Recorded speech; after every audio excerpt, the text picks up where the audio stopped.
Hi, I'm Thomas McGrath. I work at Archives Wigan and Lee, and I also look at history as well.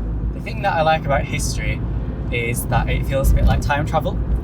So although we can't physically send ourselves back in time to the past, we can look at old documents or old photographs, and we can sort of transport ourselves somewhat into the past. The part of history that I really enjoy the most is social history, which is just the history of everyday places and people. So how ordinary people lived their lives in the past, what they did every day, what kind of houses they lived in, what they ate, what they wore, things like that. Tyldesley is a town in the Wigan Borough, is an absolutely fascinating town, and we're going to look at the history of one particular street called Wareing Street. So it's actually very cold today, but it's nice and clear and sunny, which is great for where we are in Tyldesley, and we're just walking up past the guided busway. So I couldn't have chosen a better spot to introduce today's town. This is Tyldesley, and behind me is the wonderful church of St George's.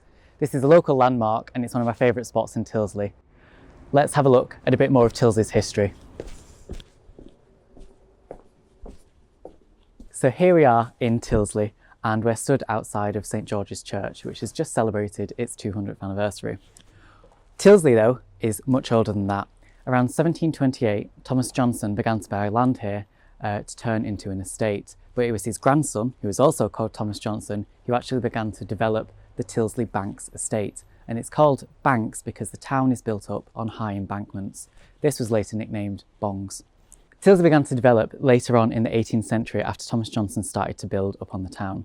So in 1789 we have Tyldesley Chapel being built, and then in the 1820s we have this church and the old school being built as well.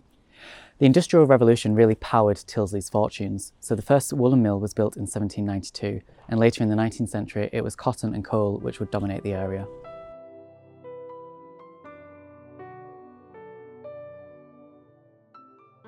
Here we are on Wareing Street, which is one of the most fascinating streets in Tyldesley, and that's because when you look at the buildings here you can really get a sense of the different people who lived here and the different history that was on this street. Wareing Street was laid out in the late 1830s or early 1840s, and it was named after Thomas Johnson's wife, Susanna Wareing. The top end of the street, where we're stood now, was made up of working class houses.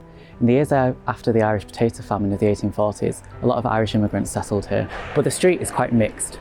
And if we travel further down Wareing Street, we'll see some of the bigger houses lived in by more wealthy people in Tyldesley. Here we can see some of the bigger houses behind me on Wareing Street, which were lived in by doctors, bankers, grocers, and other influential people in the town. But did you know that actually they lived right next door to some of the poorest people on Wareing Street? Just down the little ginnel at the side of these houses was some slum houses known as Back Wareing Street. In 1881, there were two different families living in a two-roomed house.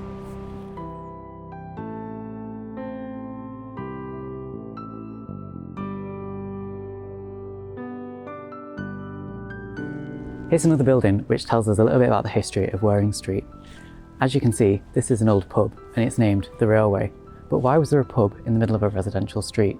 Well, just at the bottom of Wareing Street down there was a railway station, and it was built in the 1860s and knocked down in the 1960s.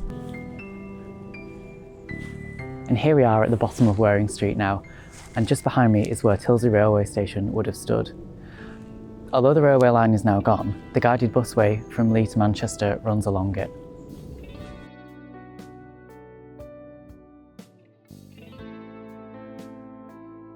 So we've got lots of different maps and plans here at the archives. This is a really exciting one. It's of Tyldesley and it's 175 years old. It's an old tithe map which shows us who paid rents to the church in the past. Let's have a look.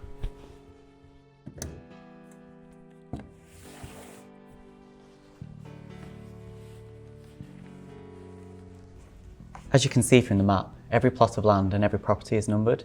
This tells us who either rented that house or piece of land or who owned it. And here we can see Wareing Street, surrounded by open fields. Now we're going to go down to the strong rooms and look at some of our interesting collections which will help you trace the history of your house or the street where you now live.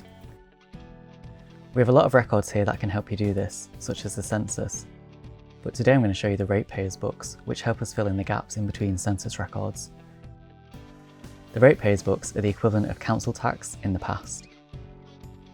so we can see who was paying what and who was living where. This is an absolutely fascinating record, and it's one that we use an awful lot here at the archives. This is the ratepayers book for Tyldesley from 1905, and what it tells us is who lived in a house, who owned that house, what type of property it was, whether it was a house, a shop or a pub, and then also how much they paid in rent. Okay, so we've seen the ratepayers book and we've seen the map, but what other records do we hold here at Archives Wigan and Leigh which can tell us more about life in Tyldesley in the past? Well, we have these excellent newspaper clippings which will help us contextualise what life was like in Tyldesley in the 19th and 20th centuries, and they're full of interesting articles and stories and photographs about everyday people, places and just general life.